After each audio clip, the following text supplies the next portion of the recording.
नमस्कार. बुलेटिन 13 न्यूजवर एक महत्त्वाची ब्रेकिंग न्यूज पाहत आहोत. बातमी आहे देशी दारू बनावटासंदर्भातली.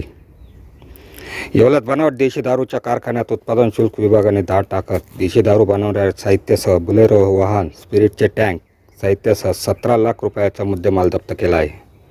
महाराष्ट्र पोलिसांचा लोगो लावून बुलेरोमधून होत होती बनावट देशीची मद्यवत.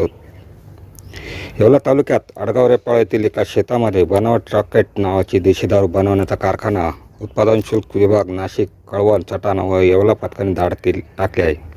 या धाडीमध्ये देशी दारू बनवण्याचे साहित्य, सेलिंग मशीन, रिकाम्या देशी दारूच्या बाटल्या, स्पिरिट, प्लास्टिक टँक, लेबल तसेच महाराष्ट्र पोलीस लोगो असलेला बोलेरो वाहन असे एकूण 17 लाख रुपयाचा मुद्देमाल जप्त करण्यात आला आहे. येवल्यात या कारवाईमुळे एकच खळबळ उडाली असून या प्रकरणातील आरोपी रामभाऊ निकम, राहुल डगळे असे 2 आरोपी ताब्यात घेण्यात आले असून तिसरा आरोपी संशयित फरार आहे, अशी माहिती तपास अधिकारी उत्पादन शुल्क निरीक्षक अहमद बडांगे यांनी दिली आहे. बुलेटिन 13 न्यूजसाठी विलास कांबळे, येवला.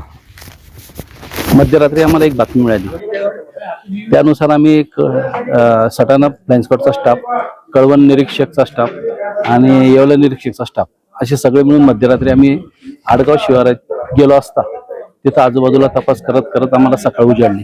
सकाळ उजाडल्यावर आम्ही संशयित ठिकाणी छापा मारला असता तिथं आम्हाला बनावट दारूचा कारखाना मिळून आला.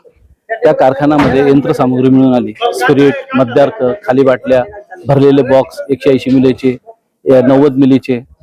त्याच्यामध्ये बनावटमध्ये वाहतूक कामी एक आम्हाला बोलेरो वाहन पण मिळून आलेले आहे.